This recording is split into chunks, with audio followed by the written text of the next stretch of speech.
Welcome back. Hope you had a good lunch, and I think this afternoon is going to be as fantastic as this morning, and I'm very excited to be chairing this session. So I'm going to let my panel introduce themselves. I'm Sharon Wright from the Learning Crowd, Education Advisor, who works on a whole range of school capital projects, and it's just my job to keep us on time and on target here this afternoon, so I've got the easy job, and it's your job to think up questions for when we get to them. And we're going to be quite informal with this panel. We're going to have conversation. We're going to encourage you to ask questions and be part of that conversation as well. And we've got some fantastic case studies to talk through with you. So, shall I get the panel to introduce themselves first off? Hi, yeah, I'm Rebecca Cottage. I'm head teacher of Marjorie McClure School in Bromley, a school for students with physical disabilities and medical needs. Thank you. Afternoon, everyone. I'm Rupert Kitchen, architect at LSI Architects, and about 6 years ago we handed over the Wherry School to Rachel. Good afternoon, I'm Rachel Quick, and I'm on here as the principal of the Wherry School, and I'm also the CEO of the Wherry School Trust. And it's a specialist school for young people with autism, and in particular, what makes us how we differ slightly to many autistic provision is that it's a school for young people who are cognitively confident, who have often been in the mainstream and so are average ability, and are basically on a GCSE pathway. Hi everybody, my name's Jo Marchant. One of my gigs at the moment is Estates Professional for the Boxing Academy Alternative Provision. And other things that I've done, I've spent 12 years working in special needs schools and been head of estates for an 8-school multi-academy trust, and also author of the School Premises Handbook. Thank you very much. So Rachel and Rupert are going to do a double act first off to tell you a bit about the Wherry School. So over to you guys. Okay. We'll keep it informal by sitting down, I think, and... Where are we pointing? Is it not happening on the screen? Oh, there we go. Oh, gone far too far. Yeah. So, Yeah. you did a very good job of just introducing what the Wherry School does. Do people want to hear a little bit more about that? I'm happy to tell you. So our school, it was a free school. So it was a free school bid in 2015, 2016. I was not involved at that point. So any of the lessons learned, I enjoy telling people where they've gone wrong, but you can hopefully enjoy what we did with the building. So, as I said, the school was part of a free school bid and wave in 2015, 2016. The design was by LSI and the constructors were Kia. I came on board literally at the turf cutting and turning ceremony, and that was the point. So I took over the building with a design in place. There was a sort of an education brief that had been agreed with the DFE, but discussions with the DFE advisors at the time identified that there was a sort of a slight confusion about what the school was, what its role was, and we've enjoyed spending a bit of time sort of putting that apart and then putting the school back together again. So essentially, we started with 48. We've now got 118 children in the school. They're sort of clustered into a primary, a lower secondary and an upper secondary, and we do have a post-16 provision. We were originally set up for 84 young people and learners in the school from 4 through to 16, with 16 young people in the post-16 provision. At this point in time, we are actually at 104 in the sort of 4 to 16, and we have 14 young people in the post-16. And actually, our post-16, it shows how things have changed over the last few years. But our post-16 provision now, the size and scale of the building, it's not possible to actually teach A-levels or anything else like that on site because of the pressure on single science rooms or art spaces. So we use our post-16 mostly around a transition year for young people back into the mainstream at post-16 provision. So we work with local sixth forms to allow the young people to do A-level, start an A-level with us and then continue for 2 further years in a mainstream sixth form, or to use the space and the expertise in the school to actually work on BTECs, on employability, and also personal development. And we are currently setting up with Aviva, which is at work in itself, for 9 supported internships for young people in years 13 and year 14 working in Aviva, so they'll be in Aviva for a year. That's great. And this project for us had a 2016 project number, and we inherited quite a constrained site on the edge of centre in Norwich. There's an existing school and swimming pool and sixth form to the north, residential to the east, and actually quite a busy and vibrant, active sports community facility to the south, and quite a busy road. So it was actually there was quite a lot of constraints on the site. And as Rachel mentioned, we were originally designing a sort of through school from primary through to secondary with a sixth form component. All that had to sit onto quite a constrained site, and also the sixth form and some other supporting spaces were originally at first floor. And one of the requirements came in at Chem 1, no stairs. Everything had to go on the ground floor. So that was a real pressure point for us. But actually, and we've heard it earlier today, when you can provide every classroom with immediate access to an external space, it's a real key element to the success of that teaching environment. So that's part of the success of the Wherry School, is that everything is all at ground floor, but it wasn't inherited in that way from the control option. So that put a lot of pressure on us as designers to ensure that there was enough space for the school to operate in the way that it chose to. And one of the aspects of the brief was the creation of, now Mark would remind me if I'm wrong, but it's the liminal spaces, these threshold spaces between transitions, so coming out from external play, going through school into a classroom, these thresholds where you're expecting the child to regulate their behaviour and change their attitude, and to almost sort of go from active, engaged play through to then more calming environment and to the classroom. Those spaces weren't really defined in the brief. And what we did have was a line in the BB 104 that the circulation area should be no more than 27% of the net area. So sort of a limit to that.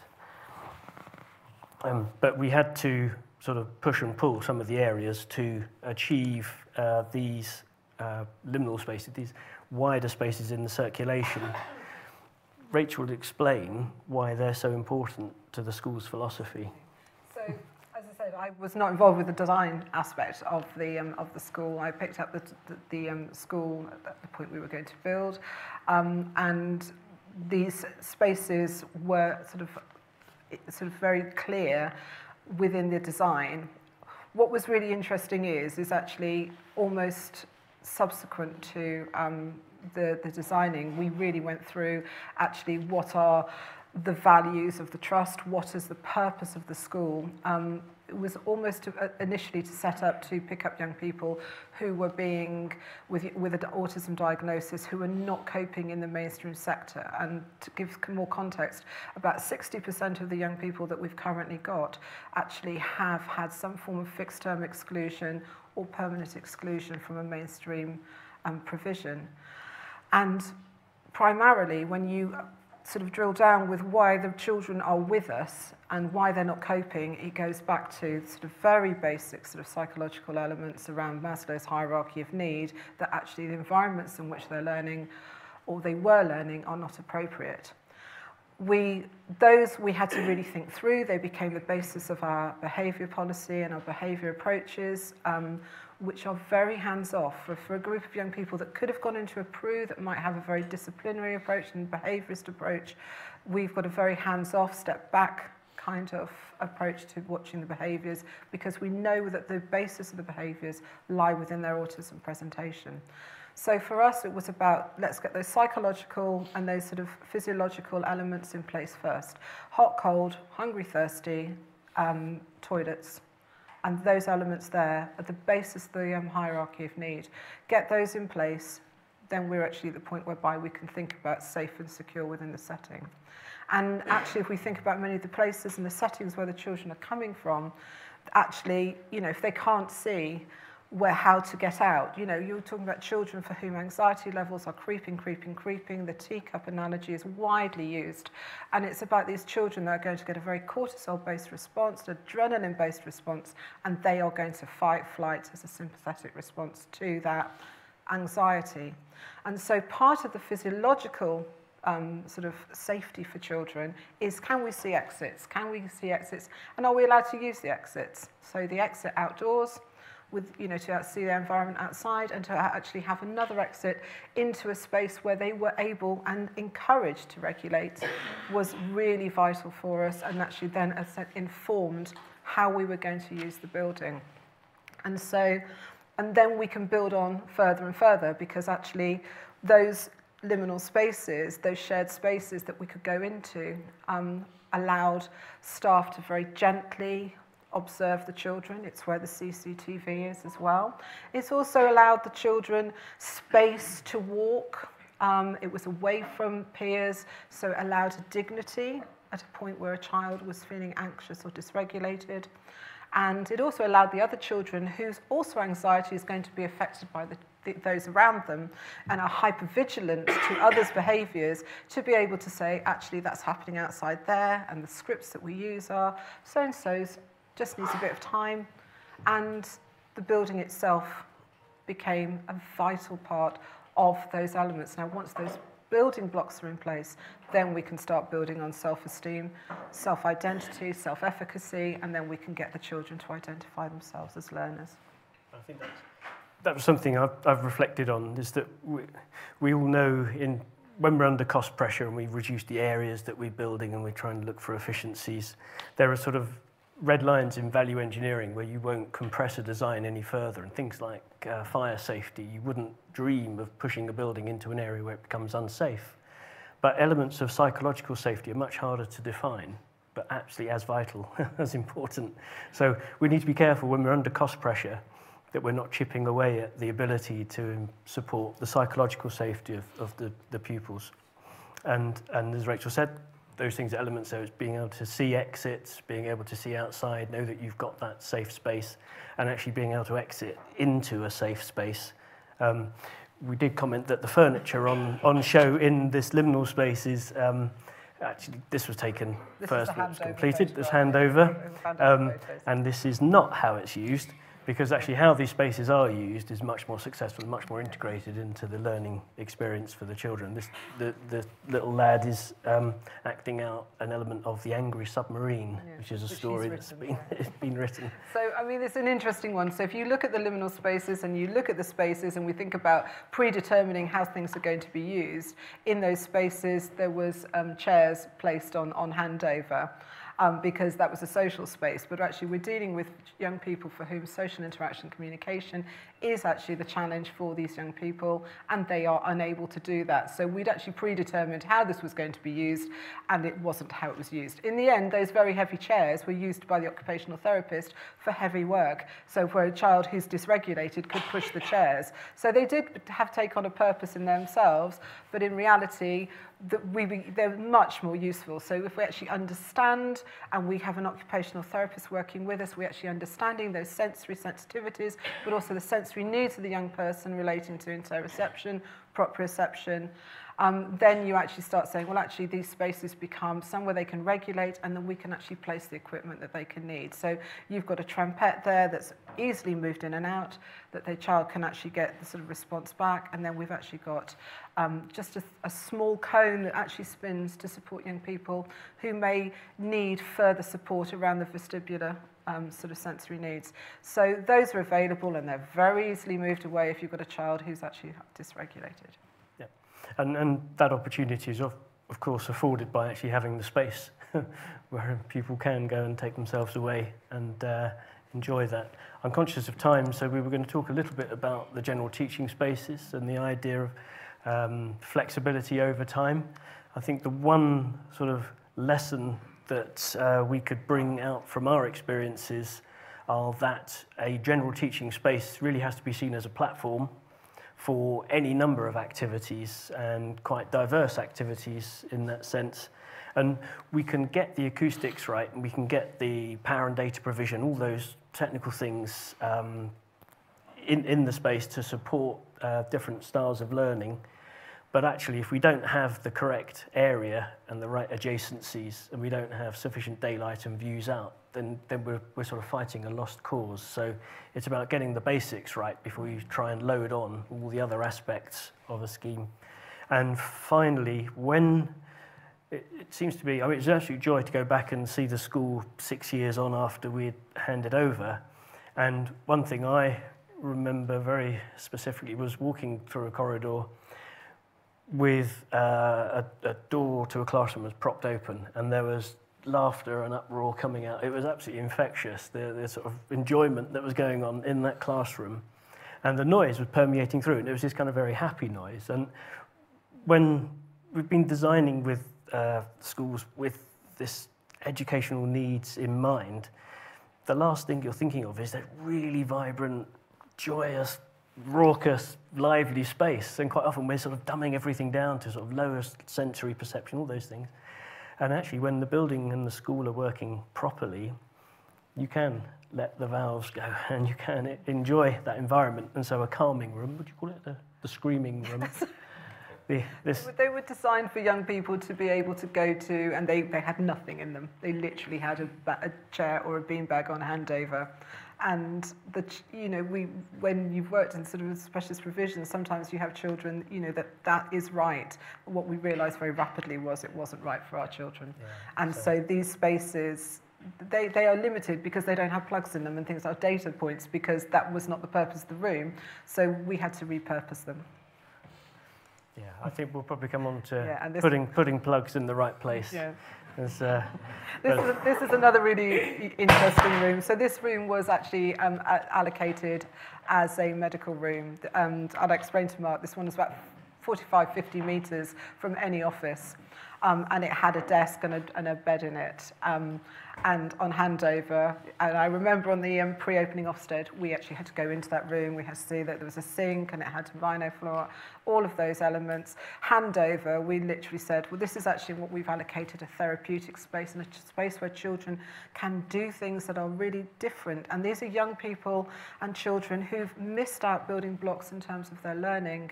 And so it had a nice white clean floor, so we just put a little bit of stuff on the walls, and this is a space where we can really explore sensory sensitivities, and we can not worry about making a mess. We can foam, we can do all of those things that a child may find challenging. So the ME is still there for medical room, but we've made it into the messy playroom. Yeah. And it's a really vital space, again, as you can see. Homemade sign stuff. Yeah, it's great. So I love the fact that you've already been able to adapt your spaces to meet changing needs. But are there any changing needs in the cohort that you're experiencing you think actually we could do with a bit of something different, we could do with a bit more of? I think what's really interesting, the last photograph that Rupert just flicked through was a really interesting one, because it's about what we're trying to do in a school like ours is take young people who've become increasingly isolated within their own settings, and they've become isolated, they've had their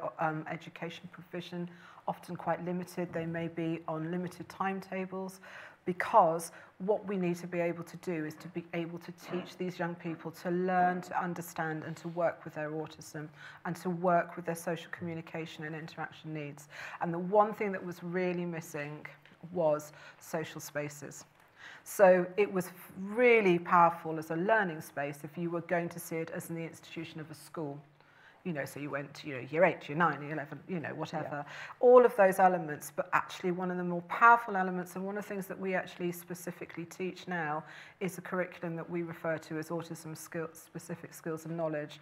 And my colleague mentioned this morning about AET, and it's a similar element, but actually we allow our children to explore those elements of emotional regulation, physical regulation, communication, all of those, learning to learn. And what you then create, and I made a little note earlier because around, you know, our overriding thing is sort of individual learning towards an independent life. But I'd actually written down that functioning as part of a group with a positive group dynamics facilitates social learning and self-awareness. And that for us is the important thing, because we're creating successful young people who are then able to go and access into the mainstream. But we were missing some chairs in the right place. Fantastic. So turning now to you, Rebecca, and your experience. Now, I've been really interested in the Marjorie McClure School for a long time. I kind of saw some drawings that have been done at the design stage, and I thought, oh, that looks amazing. So I'm really interested to hear from you about your journey and the experience that you've had of kind of creating that new school. And we've got some beautiful pictures of your school and your school community using the spaces, sort of flicking behind you as you talk. Yeah, so I started at Marjorie McClure in 2019, which was the year that we started embarking on the real planning of the new build. There'd been lots of donkey work gone on behind, but I started as we were going to planning. The building was numbers on a spreadsheet, talking about all of the adjacencies, doing all of that. And it's a real learning curve for me, because not only was this my first headship, never so much as built an extension in my house before. What I would say, when you're talking to heads, please be kind. I didn't know what a chem was. I didn't know what F&E was. I didn't know what a data point looked like on a drawing. So please bear with us. I know teachers are really bad at using acronyms, but the number of meetings I sat in and I had no idea what anyone was saying. So it started as numbers on a spreadsheet. Very steep learning curves, so some great support from those from the DFE and Haverstock and Galliford Try that we were working with.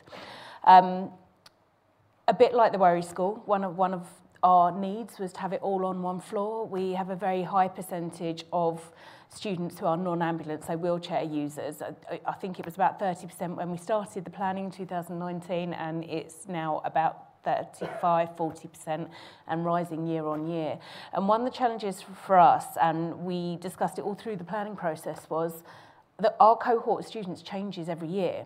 3 years ago, we were putting children through GCSEs and A-levels. We've had, since I've been there, one child go to Oxford, one child go to Cambridge.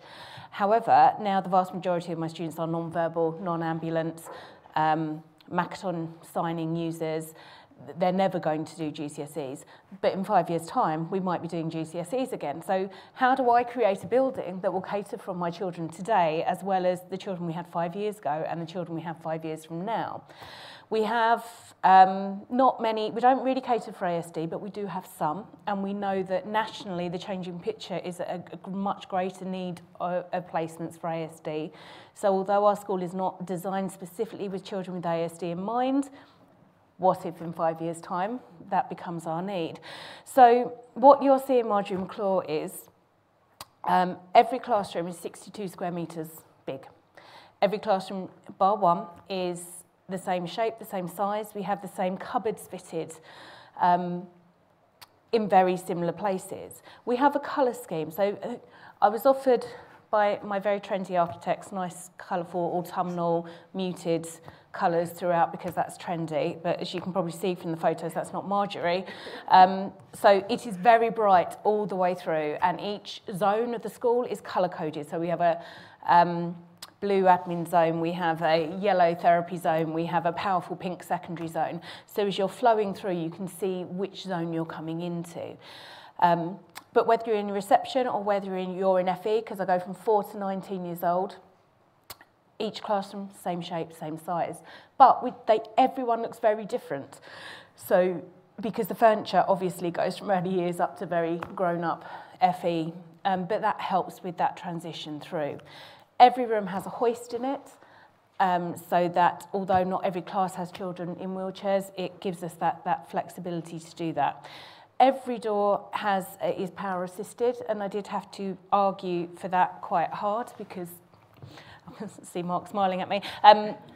There are a few things that I had to push for, because what we found was what was in the DFE specs and what was in the BB 104 and what was required in the paperwork didn't necessarily work for us. And we're arguing that part of our role is to teach children to be independent. And if we have a school where staff always have to be with the child because they can't get out in the event of a fire, that doesn't work for us. Our hydrotherapy pool, you'll see some pictures in a minute, is a fantastic resource. So it's a warm hydrotherapy pool, but it's big. It's much bigger than they wanted to give me. I think probably about 4 times the size. And again, we fought for that. But as a result, we use that all day, every day. We use it holidays, we use it weekends, we use it after school. Because part of that therapy and the provision for children isn't just sitting in a warm pool and wiggling their toes. It's about swimming and doing that. We've got the specialist resources like the rebound therapy, 2 sensory rooms, like soft play, some of which we had to fund ourselves, but that's a different issue. So some of it was funded. And it is all designed with our children in mind, but the children that we have had, the children we've got now, and the children that we might have in the future. And you can see the colour, that's the hall. It's sort of, I was asked what colour I wanted. I couldn't decide, so I just said, can we have them all? But they're big spaces, because when you have a class with 4 wheelchairs in, and sometimes electric wheelchairs, they need a lot of space. And what I would say is don't underestimate the amount of storage space you need for mobility equipment. We've got mobility bays all through the school. We haven't got enough. I thought we had far too many. We haven't got enough. These children have 3 to 4 pieces of equipment each. I've had far too many hours of conversations about toilets, but don't underestimate the number of toilets, either student or staff ones, that you need. And I think the conversations throughout the planning were really interesting, because obviously I was coming at it from an education perspective. We had the DFE coming at it from their perspective. There's our therapy pool. It is a fantastic resource. The DFE, the architects, all coming at it with a slightly different perspective. Mine was always the most expensive, but it was there for what was right for the children. And sometimes what I knew would work in practice or wouldn't work in practice didn't fit with the design brief or didn't fit with the BB104 or the guidelines. And that made some quite challenging conversations through the design process, and still now that we're in snagging, because we only moved in last Easter, so we're still in our snagging period. And there are some things where it may meet disability DDA compliance. It's not called that anymore, is it? I haven't quite worked out all the terms. But it doesn't actually work. Like our thresholds, we have children in wheelchairs who are completely independent everywhere across the school, except they can't get in the front door because the threshold is too high. But I'm told it meets compliance. And there are other things like that where we didn't quite win the battle. Yeah, sorry, I'm waffling now. No, I think that's fantastic. And I'm really, because often standardisation is a dirty word in our world, but I love the fact that actually what you've done is created a series of spaces that are fairly standard, but you're able to personalise them, to use them as you need them, because I guess they're big enough to allow you to do a whole range of things within them with different age groups and different needs. It also stops teachers arguing about who has which classroom, more importantly, because they're all fairly standard. Yeah, and it's interesting as well that both your schools have all your spaces on the ground floor, which I suppose allows you then to move things around a little bit more easily as well if you need to meet needs. Really interesting. The one thing I'd love to ask you both, because I don't think we've talked about it much today, is the kinds of spaces that staff in your schools need. And I'm thinking about, you actually have a lot of very specialist staff. You have a lot of staff who are dealing with quite challenging, situations through the day. You have staff who are probably interacting with parents in a different way than they may be in a mainstream school. And in terms of recruiting and retaining really great staff, what sort of spaces help with that to give them what they need? I would say one of the best things we did, for our staff room, I asked to have an external door. And I know it sounds really silly, but what it then allowed us to do was create an external area that is fenced in for staff. Nice. And was something really simple, but it's effectively, in the summer at least, doubled the size of our staff room and giving them a little bit of well-being. And I think that's really important, plus having a dedicated staff workroom where they can go and shut themselves away and work. So in our school we have, the staff room is generous. So I think the staff room is generous, and we've been through an interesting sort of period because we had the staff all coming together as we grew, and then literally just before we got to be full, and with the full staff, obviously COVID just scattered everybody into their own zones, and the school was the most COVID compliant school in the world ever, because every door had a sink next to it. But it was really it was quite soul destroying in terms, because staff were actually zoned, and so bringing people back in together again.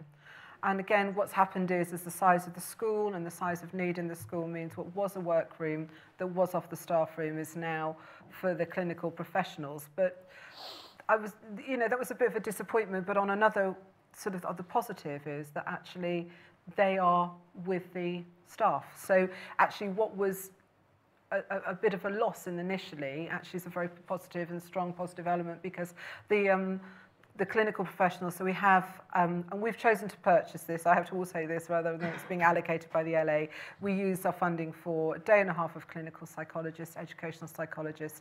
Our OT is absolutely the key person who does the environmental work and does the environmental audits and just makes sure that it remains appropriate for the young people. And we don't fall into sort of habits of leaving things or whatever around. So those professionals are actually in with those staff. We've got a clinical professional team, so the messy play space was in there, and I don't know if we saw that the slide that actually one of the offices we chose to allocate back to children as a immersive learning space, because our children need to experience, but actually that's anxiety provoking. So it's really an interesting one, but actually in terms of staff, I think actually having those big spaces goes back to those big spaces again. They're really positive for staff as well, because they stand around talking with the children, and they become much more social spaces. But again, we've made sure that the staff environment, because it is hard, working in our school is hard, that actually there are places that are small that you can go to, there are places that you can go to be together. So they can step back. They can step. That's always our motto, step back, not in. Yeah, exactly. Brilliant. Now, Joe, you're actually working on a new build at the moment, are you? A capital project. Do you want to perhaps just tell us some of and you've got a lot of experience over a range of capital projects. What sort of things are you thinking about as you're approaching these projects? Well, I was kind of reflecting as I was travelling here on the train this morning about, the sort of messages that I would like to sort of share with you as an audience. So I'm going to come back to that question, Sharon. Okay. But I'm going to start with a little bit of, how times have changed. Because when I was first appointed as strategic business leader to Meadowfield Special School, this foundation, Nexus was the second one I worked at, back in 2009. This was a school catering for children with profound, severe and complex needs, so profound multiple learning difficulties, so in wheelchair as well, children with a diagnosis of autism, severe learning difficulties, speech and language communication needs, and interestingly, moderate learning difficulties. So when I started at this school in 2009, catering for around about 150 pupils, I was interested to see they got a design and technology room. How fantastic. Because they had had a cohort that would be able to access design and technology lessons. But as sort of the pendulum has swung from children with mild learning difficulties being educated in special schools, obviously anyone with MLD these days is in a mainstream school, and that is no bad thing, I would say. But it just meant that those types of spaces that we had originally back in 2009, which was when the building was refurbed and also extended, got changed. So, for example, that room became a few years later, was turned into an observation and assessment unit. So you might call that a special needs nursery, but it is a different thing, but you get the picture. So it was where children who are preschool have been identified through early help or a range of health services or social services as having additional needs, and they would come, you know, on a kind of like a nursery basis, but to be assessed as to whether they would need a space at a special school when they reach reception age, or whether they would need, whether they could manage at mainstream with some additional support. So you can see that that space went from D&T to an observation and assessment unit, which I found quite interesting. And then as technology has improved, so around about 2014, I think eye gaze technology landed at our school. And if you don't know what eye gaze technology is, so basically picture a mobile hoist stand with an iPad on it. So this was a really life-changing resource. It sounds very simple, and it is as a concept. But basically, so children with profound and multiple learning difficulties, basically some of these children that were at our school, you know, had no control over anything. They couldn't ask, they couldn't speak, they couldn't manage anything for themselves. So every single decision was made for them. What they were going to wear, when they were going to eat, you know, everything. And I can remember talking to a parent whose child, Lauren, had been at our school for about 5 years then. And she came to me and she cried. She said, for the first time in her entire life, my daughter has been able to make a decision for herself. What it was, you know, there was a choice came up on the screen. Do you want this piece of music or that piece of music? And by using her eyes, she was able to blink and say that piece of music. That was just an amazing thing for a child that has absolutely no control over their speech, their limbs, their whole life, to be able to make a decision for themselves. So that was kind of a bit of a step change in terms of, you know, the different technologies that were coming in. And then, of course, we've had sensory circuits came in, which was great. You saw some of those pictures previously on the screen with regard to sensory circuits, and that really helps children to regulate their moods and behaviours as they transition from outside to into school or between lessons. So, you know, that was another kind of like use of our corridor spaces.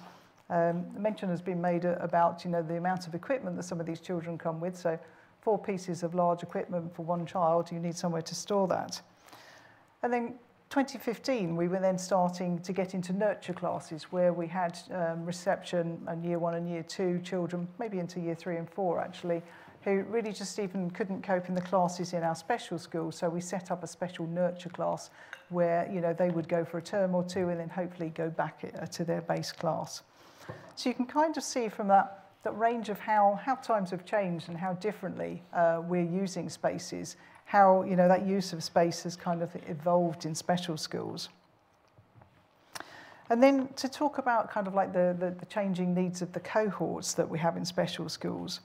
When you're in a mainstream school, you pretty much know you're going to get 25 or 30 children in a class, and, you know, as we've seen, one of them may have additional needs that you need to cater with.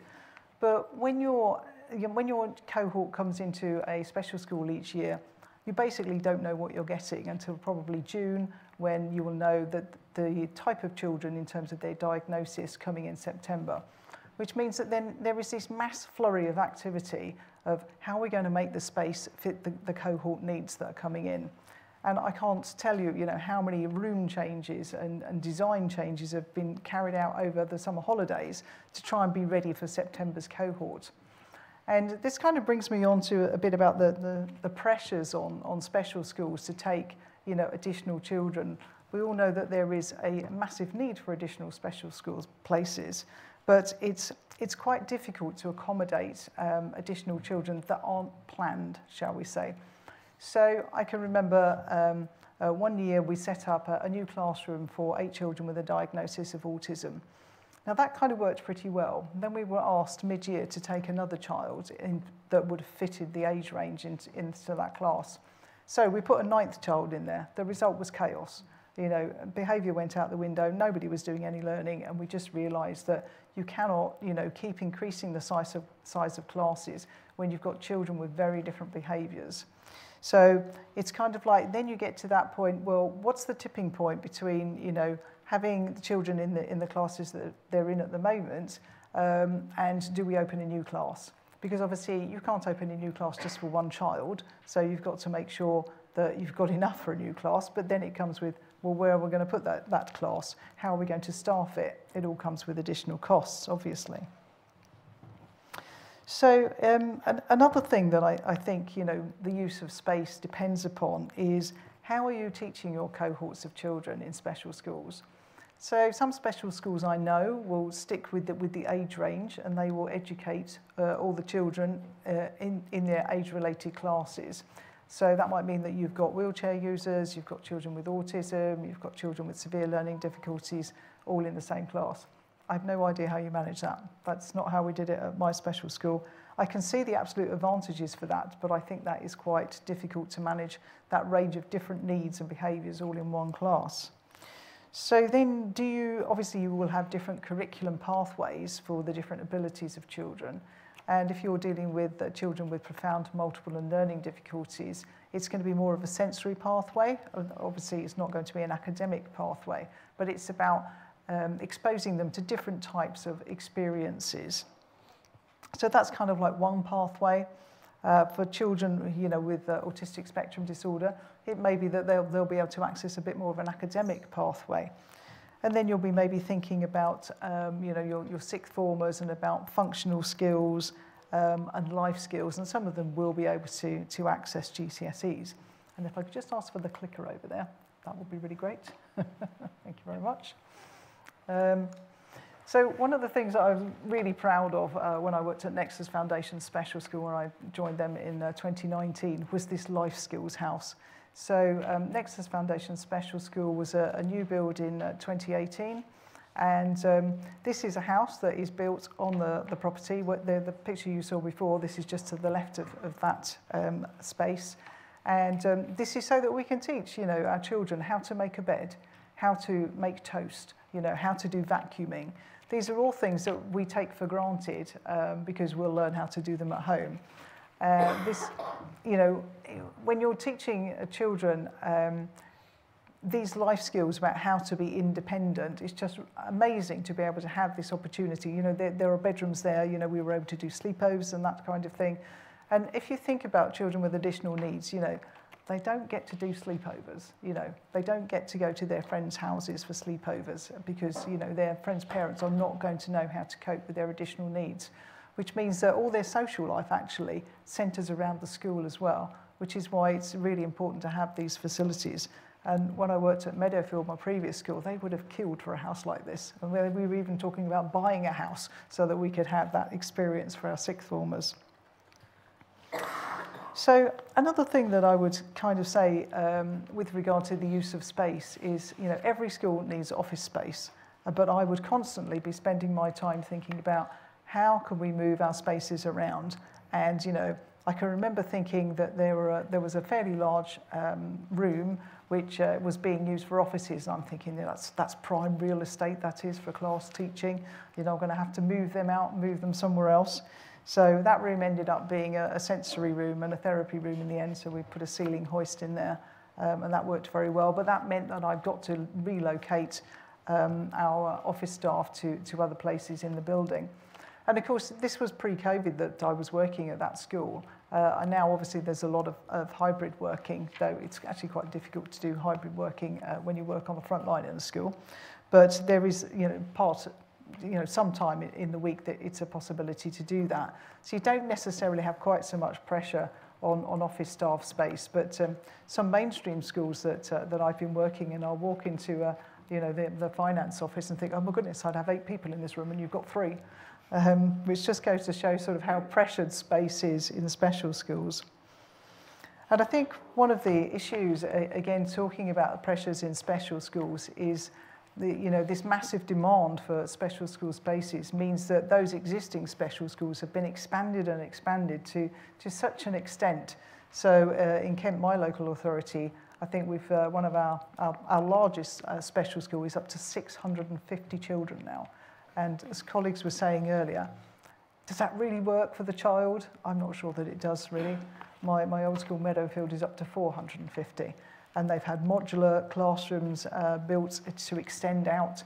They've extended up to such an extent now where they just do not have any, playground space hardly at all. They have a playground, but they don't have like a running field or anything like that. So space has been built on in every way, shape and form, but I'm just not sure that that really works for the children. And one of the most difficult times of the day is lunchtime, when children are expected to go to the dining hall it's very loud, it's very noisy, it's very big. This really doesn't work for children who can't deal with sensory overload.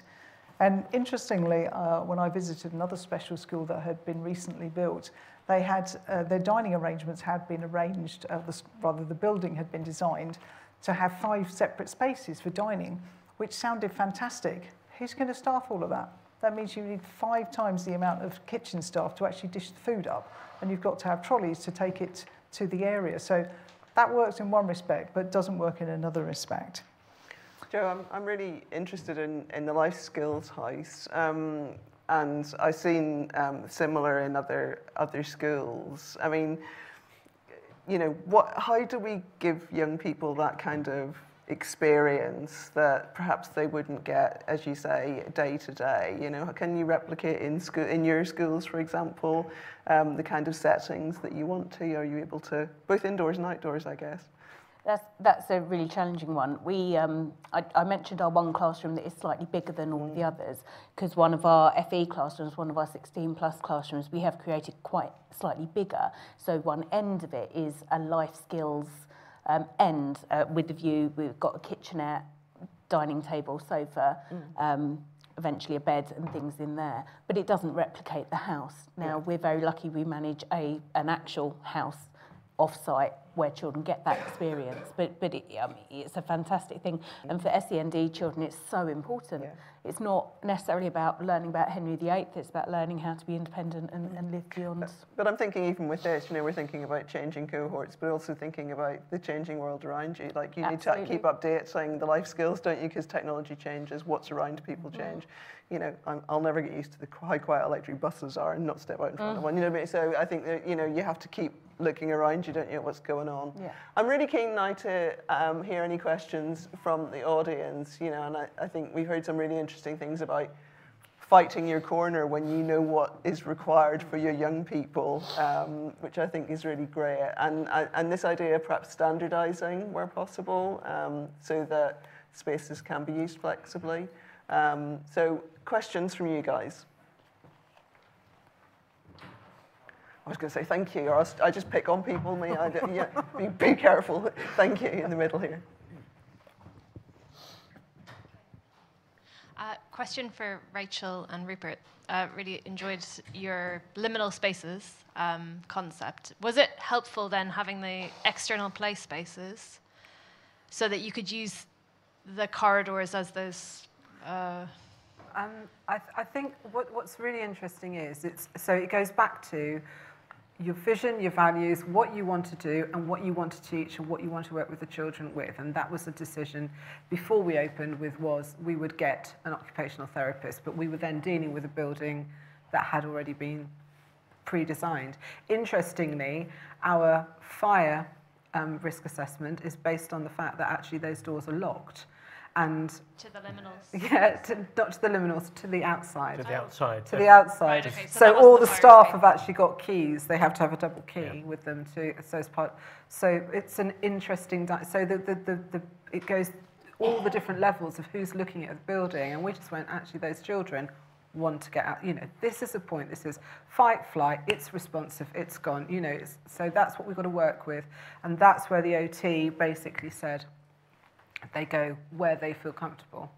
And so both are there available for the young person, you know. And the thing about them is because the visibility, you don't have to lose a member or 2 members of staff.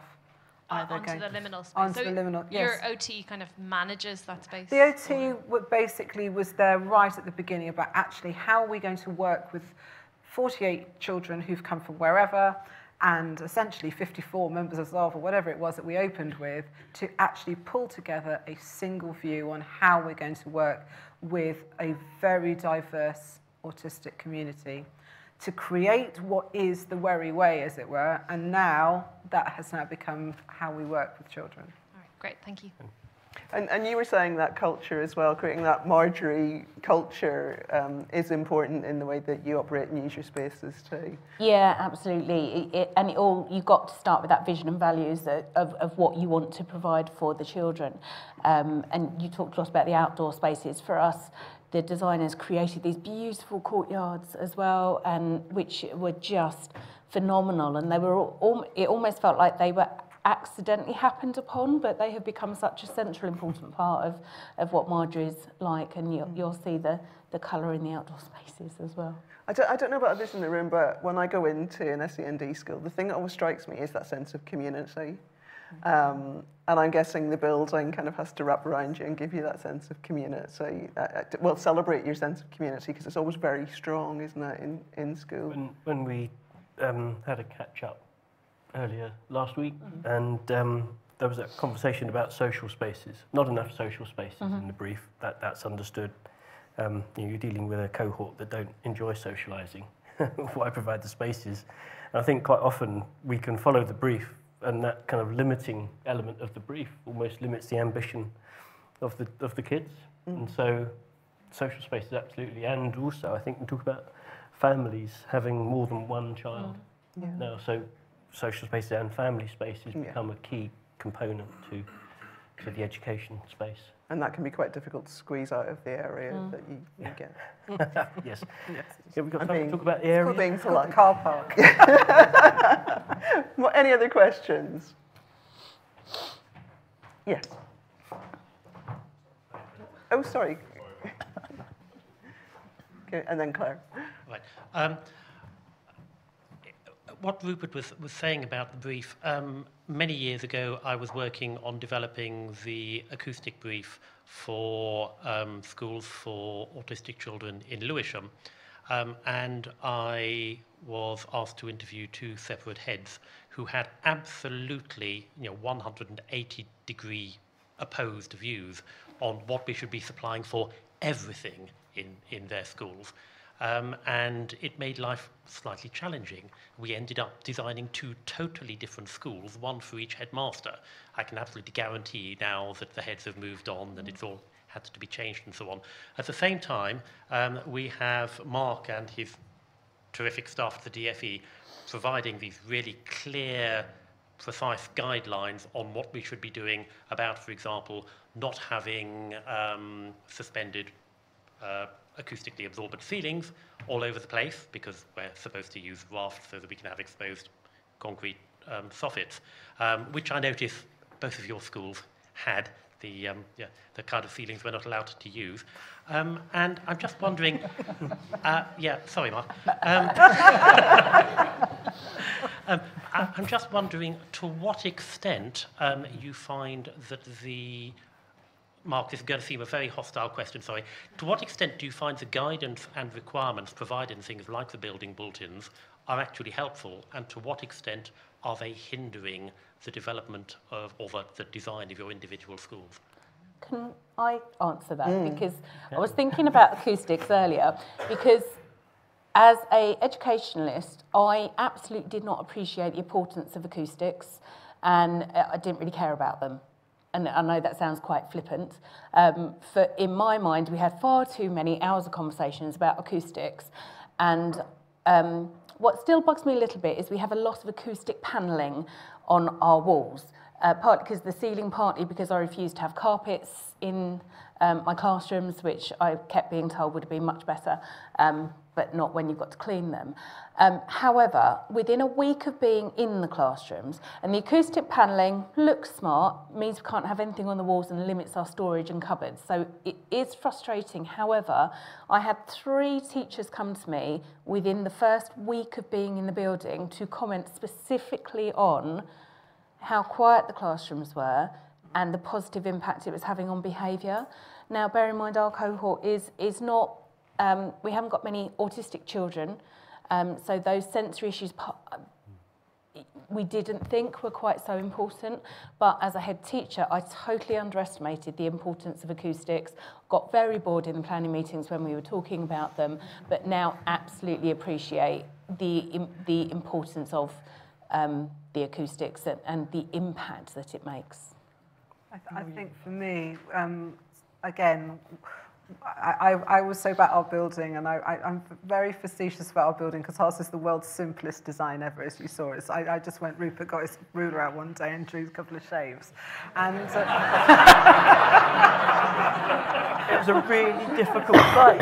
it just did that, and maybe a set square at best.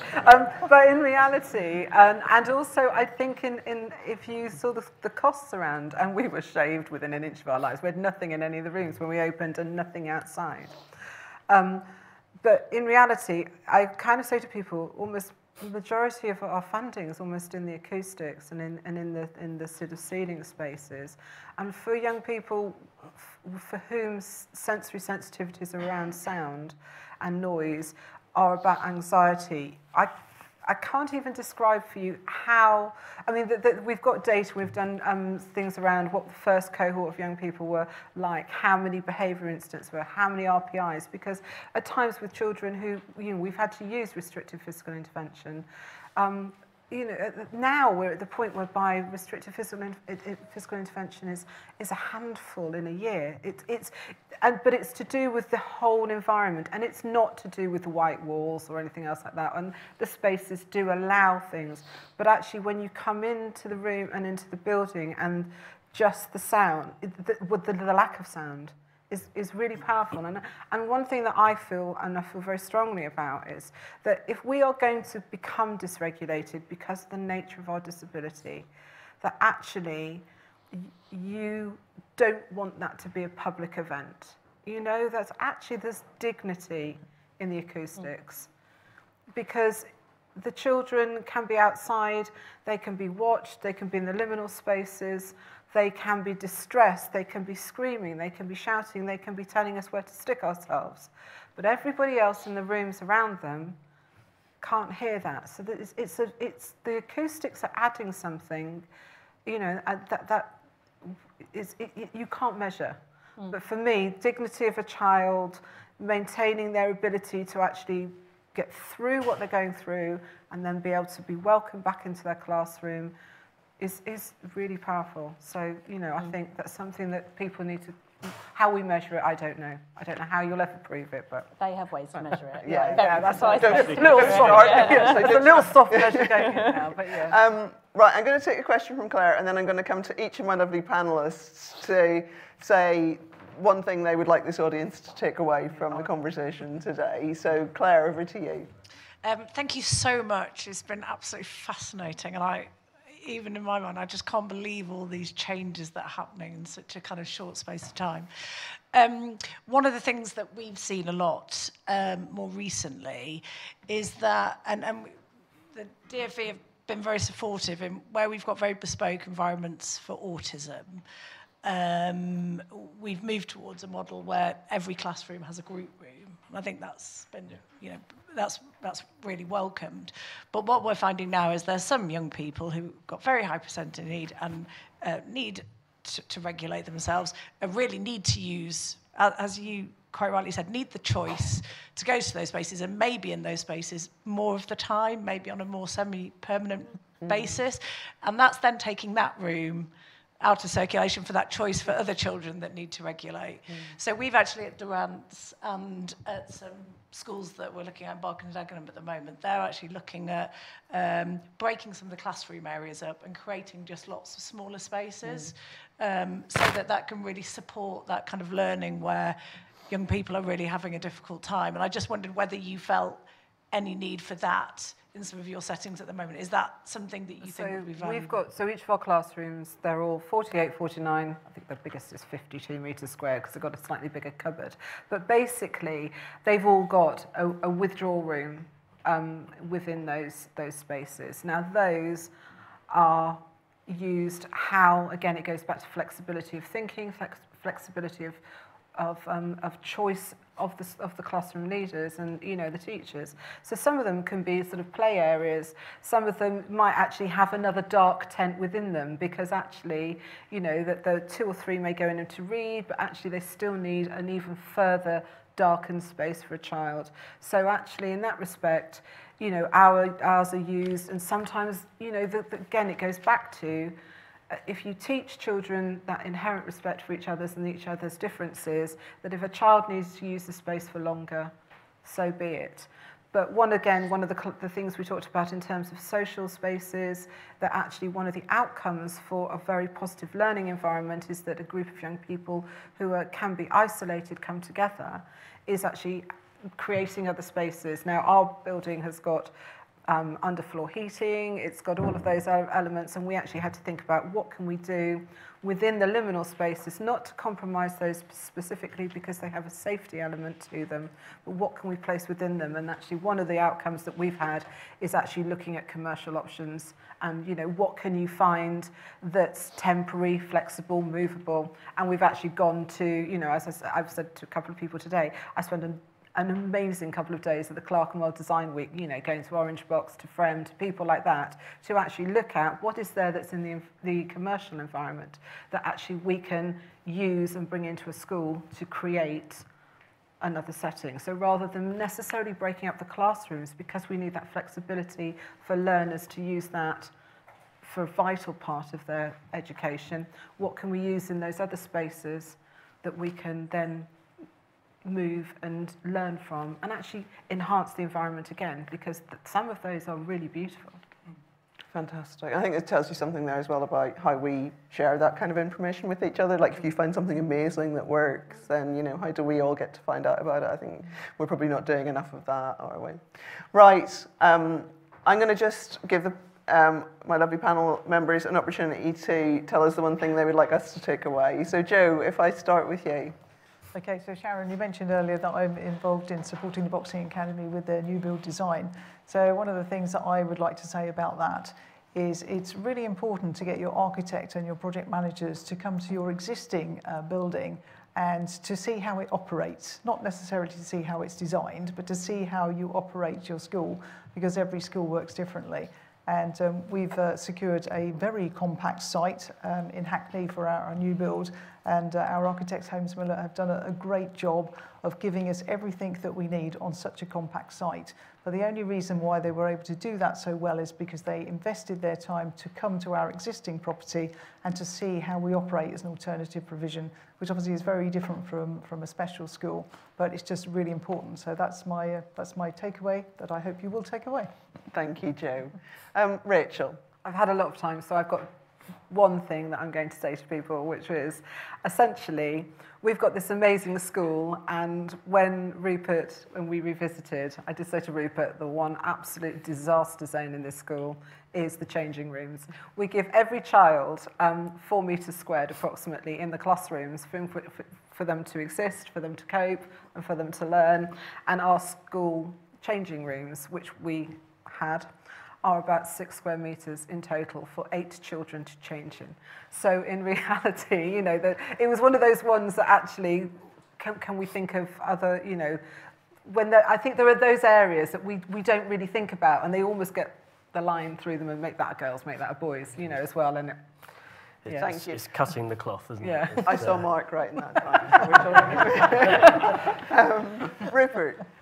I think we didn't really touch upon it, but actually in the procurement process, there's a really critical element for the school to put together what's called the school-specific brief, the SSB, and it's desperately frustrating as a design team when you get onto a project and the SSB doesn't capture some of the really crucial things that the school wants, and your hands are tied, then you look like the bad person in the room because you can't provide what's everyone can see. Makes common sense. So get the SSB right at the outset. I have that tattooed. I won't show you where. Get the SSB right. Wonderful. Thank you, Rupert. And Rebecca. We'll sort of pick up on the SSB. I think for me, the really important takeaway is communication. As the school leader, we were not the customer, we were the end user. So there were lots of conversations that we were included in, but there were lots of conversations that we were not included in. And sometimes there were decisions made in the whole group conversations that were then changed in conversations that we weren't included in and weren't informed about. And And obviously everyone has their own gender and has come from a slightly different space, but communication between all parties involved is really important. Plus also remembering that the educationalists are educationalists, they're not building specialists. As I say, didn't know the terms, and the school-specific brief for me was something really important because I now know how important every single word in that document is and how everything is referred back to that school-specific brief. So when a school is embarking on this journey, it's really important that the head teacher who is drawing together that school-specific brief understands the importance of it and the importance of what they're putting, and the same for every other bit, because where the architects are held by that, I didn't know that when I was writing it. I just thought I was putting together a wish list.